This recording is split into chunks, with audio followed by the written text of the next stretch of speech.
You're listening to episode 171 of the D6 podcast. No, they're not. They're listening to 170. You're listening to... Oh, we skipped it. My bad. My bad. Don't edit that. Don't edit that. Do edit that. No. Do edit that. Dang it. Man. You're listening to episode... Can I do this now? No. I'm not listening at all. Can't you tell? Sorry, I just ruined your mic. We good? We good? We gonna do this now? We good? All right, we're listening to episode 171 of the D6 podcast. I don't know anything more important in our society or in the kingdom of God than to help the church, help the family. Discipleship is not an event, it's a way of life. And one day it just hit me that discipleship at home was not about doing more. It was about inviting Christ into what we were already doing. The goal of family ministry is not families sitting on the couch holding hands and singing Kumbaya. The ultimate goal is families that love God, love people, and make disciples of all peoples. So that's why you're here. You're here to say 1 hour a week, as significant and as awesome as it is, we know that it's not enough and we want to be intentional with every hour. You're listening to the D6 podcast. Here's your hosts, Ron Hunter and Jeremy Lee.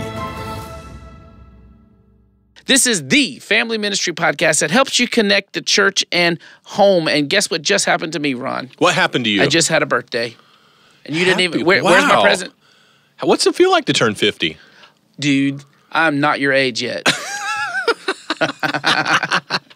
No, but I did. I just had a birthday. So we'll really? Happy belated, my friend. Is it a copyright infringement if he sings happy birthday to me? It That's is. Not. No, our producer says no. It is, absolutely, to sing it. Yes. Oh, we you have get a trouble legal... for this. We have... There was a lawsuit a few years ago that finally brought it into public domain. Boy. Really? Man, he is public all domain. over this for you. He is all over this for you.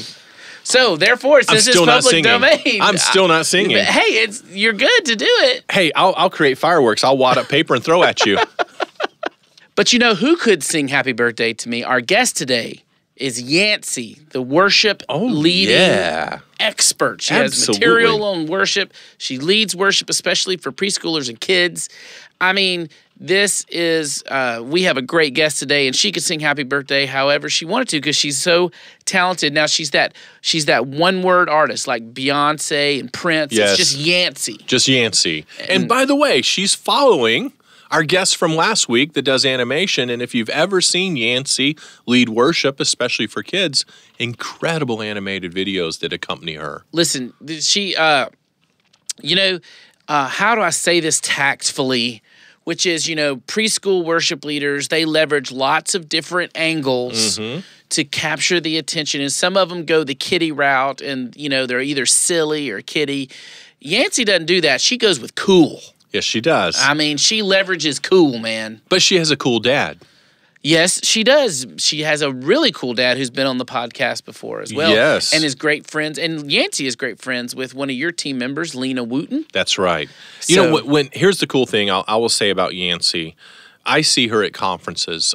We obviously wind up at the same conferences I'm speaking. She's leading worship and speaking as well. They don't ask me to sing. I don't know why. But here's the cool thing. I often see her with her child. She'll bring her child with the... Yes. She's a very incredible mom she's developing them in incredible ways with her kids. She's in more than one. And her sister is always accompanying her oftentimes. And they do this together. And then you'll see her dad sometimes at those same conferences. And you begin to realize the legacy that is occurring here, seeing 3 generations right there in a microcosm. And they're doing it real. I mean, Jim, if you've ever heard his testimony, Jim Weidman, by the way, is her dad. We didn't mention a name. But if you've ever heard him tell the story of what happened at the point of his grandkids being born, it brings me to tears. I'm going to pause and tell this because I think it's important to this area. After the birth of the kids, it seems like all the family members kind of get together. They all scatter after being there in the hospital. They've gone home. And he said the first day back home, everybody's kind of going back to normal routines. And he said he purposely stays behind in the house because he hopes that Yancy will say, "Hey, Dad, do you mind watching the little one while I kind of get cleaned up and have a moment while everybody's out? He said, I don't mind a bit. And he begins at that moment telling that child, you're a child of God. You have a great mom. You have a great dad. And he begins to just speak into that child's life while they're 1 day old. Wow. And he's done that with both of them, and it's been intentional, this development. And you can see it in Yancy's life. You can see it in her sister. And I love this family. Yeah, and Yancy kind of talks about that legacy during the interview. She is going to be talking to us today about something that she is just a legit expert in, and that is helping parents introduce this topic of worship to their kids. One of the types of episodes I love that we do, we actually did it last episode, was when we get experts in a certain subject and then we say to them, okay, if you were a parent explaining this to a child, how would you do it? Because parents, when we really want to minister to parents, one of the things we can do is give them words to say. They have a lot of things they want to say, but they're not 100% sure always how to say it. That's right. And when our experts give them that, it is a gift. And this is just one of those topics you want your kids to understand, obviously, is worship. And you will hear during the interview, Yancy has a legit passion for this topic, and she gives us really cool ways for parents to be able to teach their kids about worship. So you'll enjoy that interview as well. Now, another thing that we want to talk about and make sure we understand today is that the D6 conference is coming up with a price break. And we talk about conferences and, there's in worship. Talk to us about the worship for this year's conference. Yeah, before absolutely. we go, and then explain to us what's going on with the promotion. I will. Let me tease a little further the story I just told with Jim Weidman with the conference. Jim is going to be on the main stage, and he's going to share the story I just told in much greater detail. Oh, wow. If you remember a few weeks ago, I shared with you that Tammy Daughtry had written one of the chapters in the book. Jim Weidman wrote a chapter in the book on grandparenting. Great. And so he shares these transferable ways to be an intentional grandparent through his own personal experiences. Awesome. So look for the book, come to the conference, hear people like Jim and Tammy and many of the people we've had along the way on this. And come hang out with us. We'll be there doing the interviews. That's right. You can see Jeremy. He'll be doing the interviews. I'll be in another part of the conference, not just being lazy. I think I'm the only one that doesn't work. Who knows? That's what everybody says. No, I'll tell you, for worship this year, we have Donald Myers. And Donald is a worship pastor, has been a worship pastor for nearly 20 years or maybe a little longer at a church in Detroit. Thriving, growing church. It just so happens his lead pastor is the chair of our board. Now, let me connect a dot. Donald has led worship for us before at D6 Conference. Absolutely incredible leader, heartfelt. He does an amazing, amazing job with it. We use him at another conference that has probably twice as many as D6 and have used him before in a leadership role with developing teens at our event in July. So you guys are going to love Donald Myers, his praise band, and all that's going on there. You'll hear Jim Weidman. You'll hear Jim Putman. You'll hear from Jimmy Myers. I'm going to throw out 3 Jims right in a row. Richard Ross and Brian Haynes. You'll hear from Lissy Reno. We just interviewed her, getting in the mind of that teenager. She's going to deliver that talk from main stage. Just an incredible. Our theme for this conference is called Recalibrate. We chose that theme because we are just over a decade into the D6 conference, and many of our churches have been doing family ministry for a decade and a half. But what we've heard from them is they can't wrap their arms around whether or not they're doing it well. And so we have asked our key speakers to take the theme Recalibrate, a new scorecard for family ministry, and go, how do we know if we're doing it right? How do we measure it? What are the measurables? What should we be looking at? I tell you what, let me give this announcement, Jeremy. I've kind of mentioned this twice now in the last few weeks, but man, here we go. I love announcements. Let's bring this together. I mentioned before that Tammy is writing a chapter for a book that we'll release in September. I just mentioned Jim Weidman's writing a chapter. His is on grandparenting. We're all writing a chapter for the same book. There are 13 authors. Let me hit them real quick. But we're taking the theme of the conference, Recalibrate, and we have a working title at this point. but it says a new matrix for measuring church success. Recalibrate your family ministry, a new matrix for measuring family success. And we pulled together, I think, a world-class group of authors. Jim Putman, known as a discipleship guru, he's going to write the chapter defining discipleship and what does it look like in the church. Philip Nation, Lifeway guy, written many books with Ed Stetzer, creating a discipleship culture within the family. I've been convicted over the last 3 years that the missing element in most family ministries is something so simple as the conversation between parents and kids. Mm-hmm. Parents know how to have conversations when their kiddos are children, but they don't know how to do it when they become middle school and high schoolers. They struggle with conversation. Brian Haynes is writing on staff and volunteers in family ministry. Jimmy Myers, known for his Paradox podcast and ministry, he's writing Fearless Family from Courageous Parenting.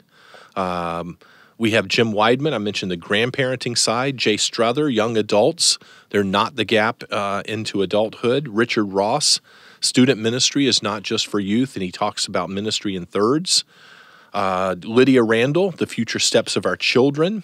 And then we're going to deal with some special areas. Tammy Daughtry, blended and single parents, blended family, single parents. Timothy Paul Jones, what happens when parents don't come to church? How do you do family ministry when parents are absent? Christopher Ewan, he's going to talk about prodigals and family ministry. Scott Kadersha, marriage, not what you expected there. Scott Turansky and Joanne Miller, parenting teens through cultural challenges, and they deal with some technology areas in their chapter. So it's really an all-star lineup. That book is an all-star lineup. Wow. That book is written. It's in editorial. It's actually in design, getting ready to go to press. It will release the week before the conference will be a feature component at the conference because it will go along with our theme. So not only are we recalibrating with our theme of the conference, we're actually recalibrating the attendee experience this year. And if you've been before, you've not been to this year's conference. It will be a whole recalibration of your experience and give you things to walk away with, but a whole new set of experiences while there. Wow, wow, wow. And it's in Orlando. Yeah. Take extra time to go enjoy with the family or the staff some fun things in the Central Florida area. Yep. So I don't know that you could do much of a better tease, my friend. And if they want to jump in, they need to, and money is an issue, and it's an issue for most. They need to jump on. Because we have a price break coming up. Yeah. In fact, oh my goodness, as I look at my notes here, today is the day. So you need to be listening to it and doing this pretty quickly. Of course, they can always still grab a spot as long as it's available. And it's still worth it. We have hundreds of people who come in at the last minute because they know the value. It fits their calendar. You just need to bring a team. You need to come. So if you're listening to this before August 6th, grab that price break. I guess you'll have to move fast. That's right. Okay, so speaking of moving fast, let's move on into our discussion with Yancy about explaining worship, how parents can help teach kids about worship. Very practical. You'll enjoy it. We'll talk to her after the break.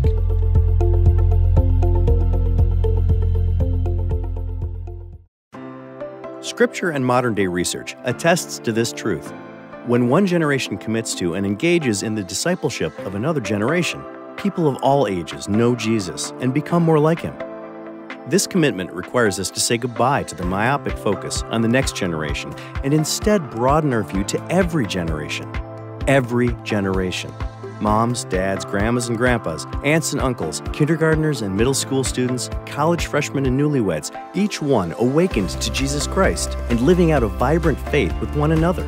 We invite you to adopt this focus at the D6 Conference, a family ministry event built on the Deuteronomy 6 philosophy of generational discipleship. You will experience 3 days of strategy, resources, and action steps to help move your church forward together. Discover what's in store at d6conference.com.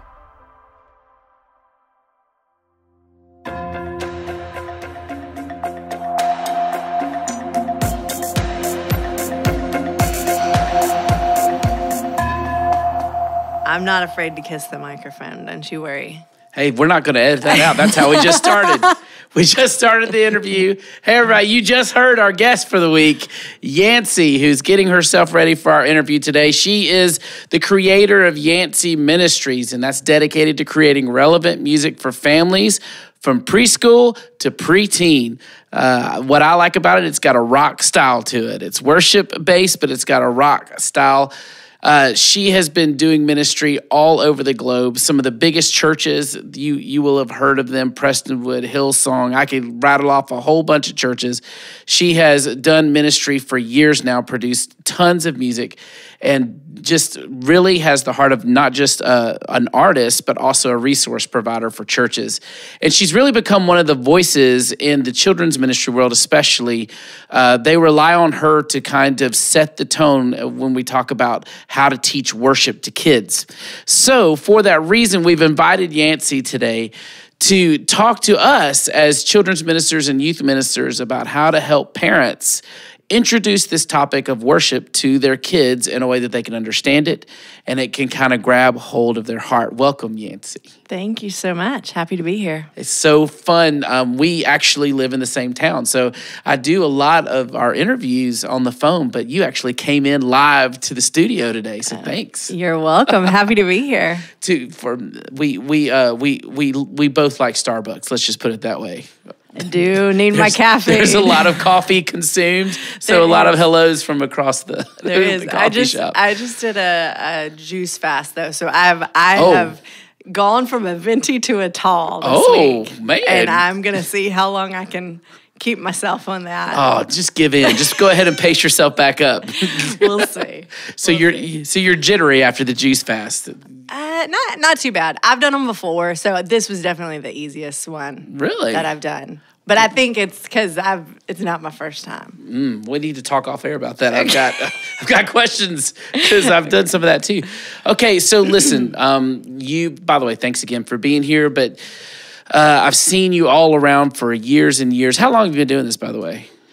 I have been doing music for 21 years. Shut up. That is a long time. I started when I was a senior in high school and then started off doing kind of CCM, traditional Christian music stuff, did a lot of concerts for youth groups and whatnot, and started leading worship a whole lot more for the church that we were a part of back in Tulsa, Oklahoma.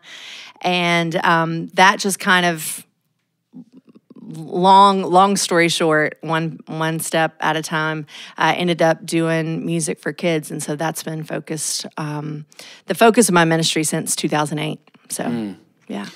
And, it's kind of like we introduced this topic, the idea of worship. Kids, they process everything by what they can see, hear, feel, and touch, right? Mm-hmm. Concrete thinkers. So if I'm a parent and I'm trying to introduce this idea of worship, like teaching my kid about worship is, how to do worship, it's got to feel a little weird to a kid receiving that because they can't see God with their eyes. They can't feel or touch him physically with their hands. And therefore, to understand it must be difficult. So how would you suggest, as parents, we kind of introduce this topic to our kids? Yeah. Well, I think it starts by just becoming a part of your normal, whether that's music that you listen to in the car, conversations that you might have, asking questions about the services that you go to at your church, asking your kids about what happened in their class and what they experienced. And I think it just becoming part of the day-to-day is an important thing, looking at it from the home and family side of things. One of the things that I kind of normally just start with when I'm talking to a group of kids about worship is I kind of ask them a series of questions, like how many of you would admit that you like it when your mom or dad comes up to you and gives you a hug and kiss? Like they raise their hand, they smile super big, and can, turn the table if there's adults in the room as well and ask those adults, how many of you like it when your kids come up to you and give you a hug and kiss, and ask kids about their friendships and, if they have a good friend that maybe has invited them over to their house or, they've planned a play date to go somewhere in town and hang out and spend special time with this person. And does it make you feel good to know that somebody wants to hang out and spend time with you? Of course, they're responding yes. And ask girls about getting compliments, on their hair or their favorite pair of shoes they're wearing or whatnot. Ask boys about playing games, whether it's a real sport or whether it's a video game. But, guys like that feeling of conquering and winning and experiencing victory, and just kind of go through a series of questions and liken it to the fact that we all like to hear nice things said about us. We like to know that people want to be around us. They want to hang out and spend time with us. They acknowledge the things that we're good at. They tell us about, when we've done something really great and we were made in the image of God. And just like we like to hear nice things said about who we are and the things that we do, God loves it when we, as his children, respond to him and take a moment out of our day to use our thoughts and our words just to express, hey, God, thank you for fill in the blank, you know? I acknowledge that what you did, on the cross for me was amazing, and you're so victorious and you're so wonderful, and I just want to tell you right now that what you mean to me. And so that for me is kind of a starting conversation that I often have with a group of kids, and I think even as a parent, you can do something similar, and just looking for those basic ways to just, I think it's important to start as early in life as you can, as preschoolers, start trying to break it down for them. And I just feel like preschoolers get the concept of love, and so we sing to Jesus because we love him, It's a way that we can express that love to him is by singing these songs and having fun. And then kind of build upon that, the older that the child gets. But it starts by choosing what you push play on, in your car and in your home. And that totally makes a difference. And your kids start soaking it up and experiencing it. As kids get older, we used to call it the cool bone. They get the cool bone, and the idea of singing in public or expressing themselves in public, it starts because they're going through that stage where they're just aware of how people are thinking about them and seeing them. So as parents, how do we encourage that? Is it okay for them? Can they worship without, how do we navigate that? Yeah.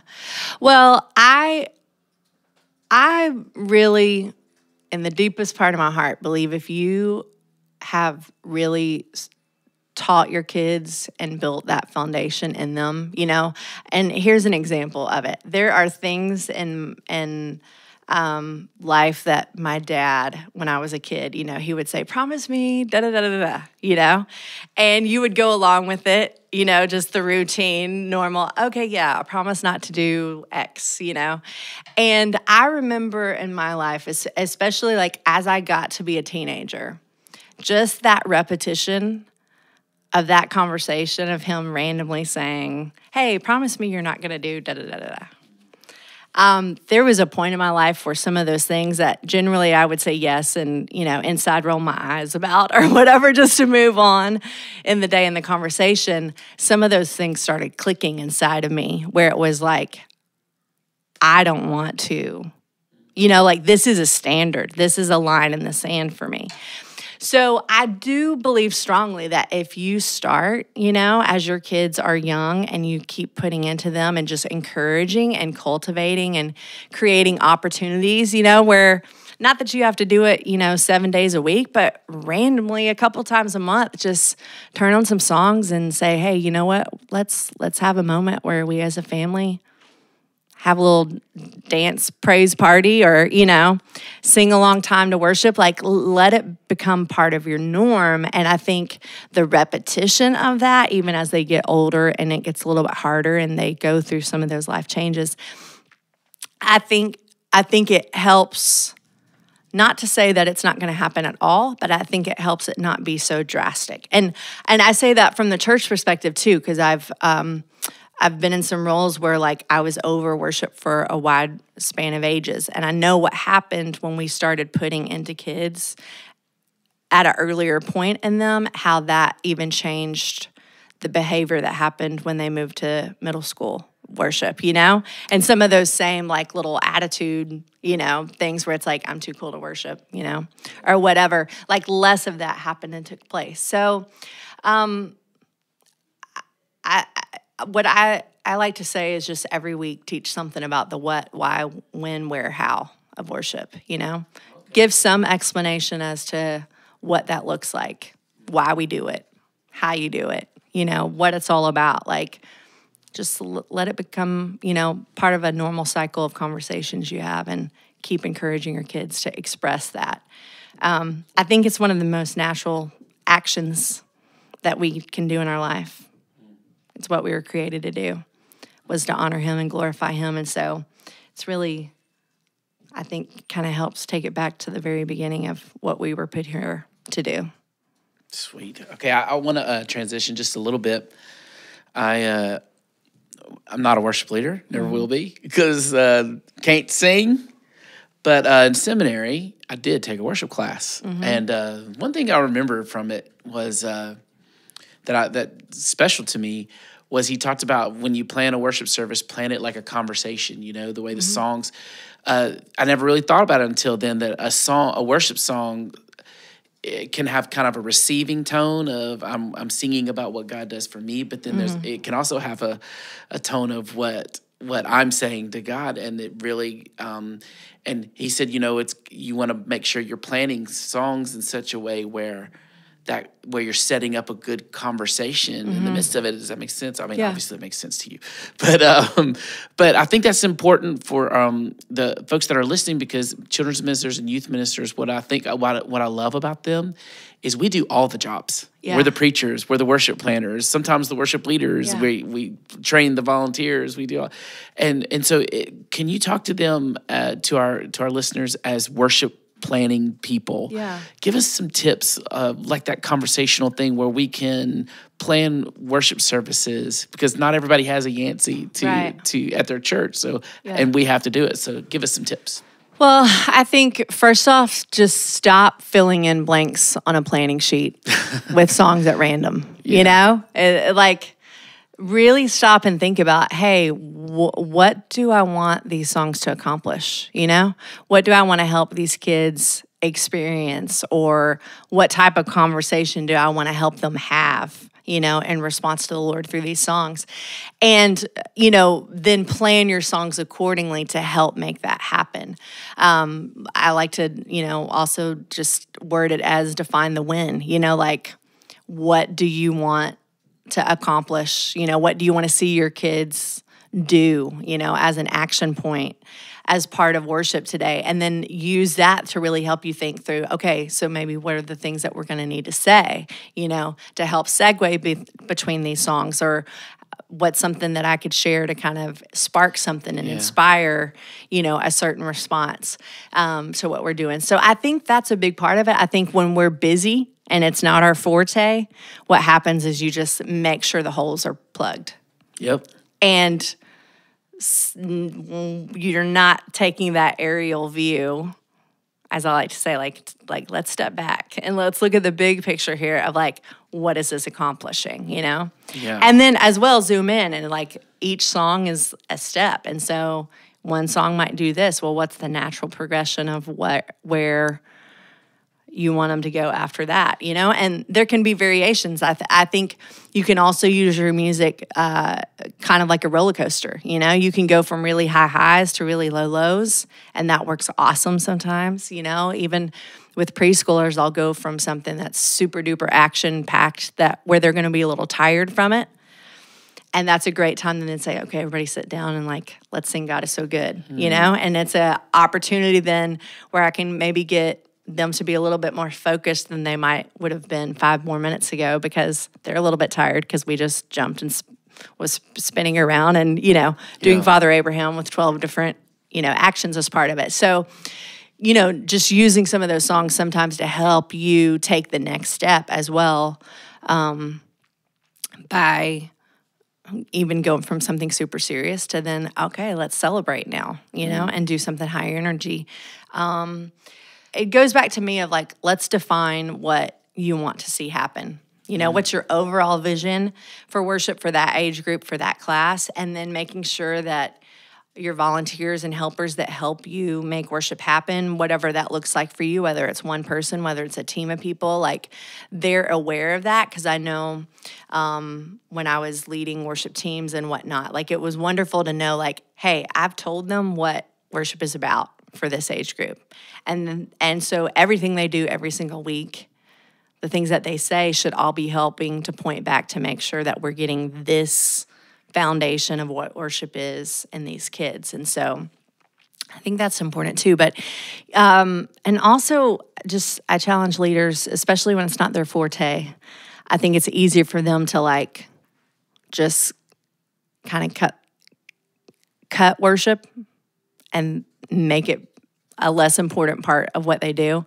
Sometimes I'll talk to the leaders and they say, well, we don't do worship because our kids don't know how to respond to a slow worship song. And I think to myself, like, I always wish like I was Judy Hopps and could, you know, replay on my little recorder pin, you know, what their statement. Because I think at what point are they naturally going to learn if you've taken away the opportunity for them to do it? And so, yes, does that mean there's seasons and, you know, 6-week periods or quarters that it's a little bit more of a struggle and we have to really kind of help lead kids on a journey to help them understand what it's about? Sure. You know, that may be the season that you'll be in if have been in that boat of, oh, well, we don't do worship or we do one song, you know, or whatnot, to make that jump to kind of add to it and help it grow a little bit bigger. But I truly don't think you'll ever regret, you know, working a little harder for 6 weeks or 3 months to kind of navigate the ship down a different path. So I just always say make time in your class to worship. Well, let's wrap up with this last thought. Going back to kind of parents teaching their kids about worship. Because one of the things that we don't want kids to get confused about is that it's only about music. Of course, worship is a beautiful way to express worship, but it's not just about music, right? So how can we explain that to kids? It's... or do you think it's maybe you disagree, and that's totally fine. I'm sorry. No, it's okay. Your pause got me all nervous. Well, it is one of those touchy points for me. Okay, it's because it's not that I'm trying to downplay the concept of, you know, you worship with your life, you know, as a lot of people will say. But I do think we jump to that conversation so quickly and so often that we discount at times the musical side of it. Okay. If I'm just speaking truly honest, and granted, I love music and I love worship and I'm passionate about it. Yeah. But as an example, so, you know, we know that David in the Bible was given that title, a man after God's own heart. And, you know, he's our biggest textbook example of a worshiper that we have in the Bible, right? And I just believe when I've kind of studied and contemplated and thought about, okay, what was it about David, you know, that God gave him this label? I truly believe it's because David learned how to worship God no matter what was going on in his life. On his best days, he worshiped, you know, and he spoke out, the Lord is my rock. You know, he's my salvation. When he needed a hiding place and a refuge and a strength, he declared with his mouth that God was those things. And I think there is a beautiful, exchange that happens in our life when we learn, and it's really just a daily discipline, you know? It just kind of like prayer is a way that we communicate with God. I believe that worship is a way that we communicate with God as well. And when we learn that discipline of speaking out and confessing all of those things that are in God's word that we truly, I think, want to believe are all true, even for us in our life. I know there's been seasons where I was going through something and worship was an awesome hiding place that I had just to connect with God and to also speak out in faith about the situation. You know, it wasn't fixed. It wasn't perfect. It wasn't, you know, the miracle had not taken place yet, but I know that there were songs that helped me give voice through the vocabulary that are in those songs to the prayers that I really needed to pray. So, so for me, that's just where it's like, it's not, you know, it's not that I'm saying, yes, we worship God for our life and every single choice we make and every single action that we make throughout our days can, you know, point to the Lord and honor him, or it can do the opposite. But I don't like to swing to that topic and downplay the the amazing gift that I believe we have through the opportunity to sing to the Lord. And, you know, it's like go dig in the Psalms. You know, I think it's a great example and just a great place to start for any of us that are kind of struggling in that area. And it's like, go look at David's life. Go figure out how to be more like that. Wow. It's a great take. Thank you very much. Yeah. I don't want you to go without us talking about Heartbeat, which is the curriculum you've put together. It's 5 lessons. It's for elementary and preteens. Tell us about this, because I believe there's going to be some churches.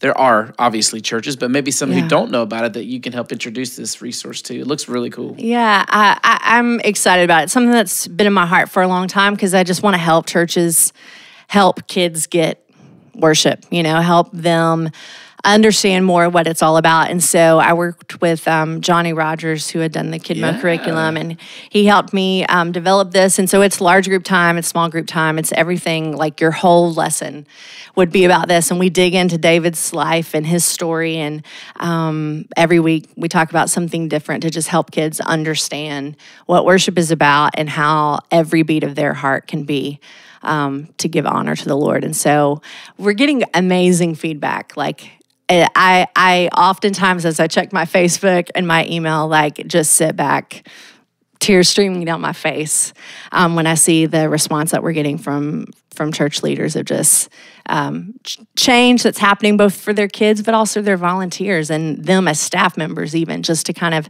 dig into this topic and then take a step in their life just to follow the Lord in a deeper way through worship. So definitely you can go to yanceyministries.com/heartbeat and even download a sample lesson and check it all out. Sounds like we were talking about teaching kids worship. It sounds like you kind of solved the problem for us right here. Yeah, a resource. At least really, help get you jump started. Oh, well, Thank you. You guys have been listening to Yancy. My producer was like, "What's her last name?" I'm like, "We don't need to know her last name. It's Yancy, all right." And so, thank you for being with us. Yeah, I thank you so much, and thanks for your ministry. It was nice to spend some time with you. Thanks so much.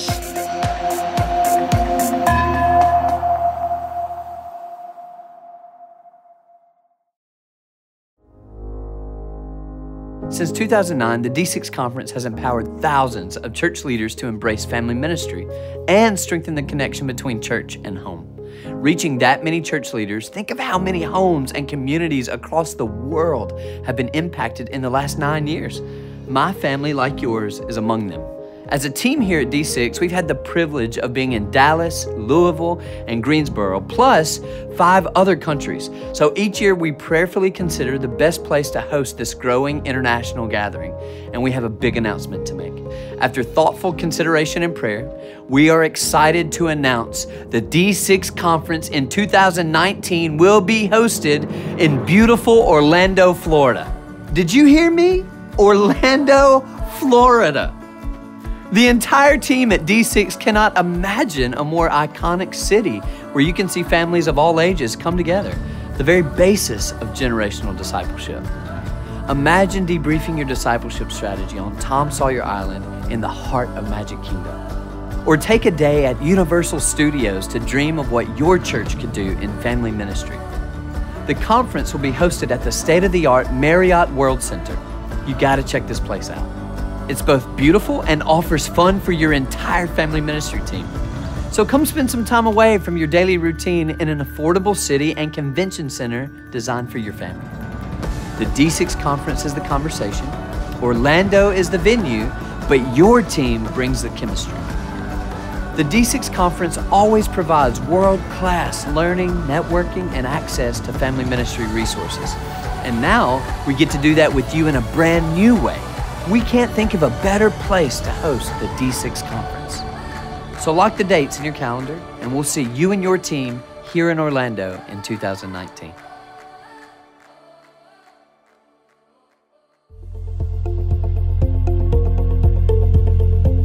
So our thanks go to Yancy. I don't think I mentioned it, but I didn't get to tell the story of how I asked her to be on the D6 podcast. Yancy and I live in the same town, a suburb of Nashville, Murfreesboro. and we go to the same Starbucks, and we know each other, knew about each other, but you know, it's one of those awkward things of like, hey, yeah, we kind of know each other, but as we were setting all this up, I was like, I need to walk across the coffee shop and have a conversation, because I wanted to kind of make sure that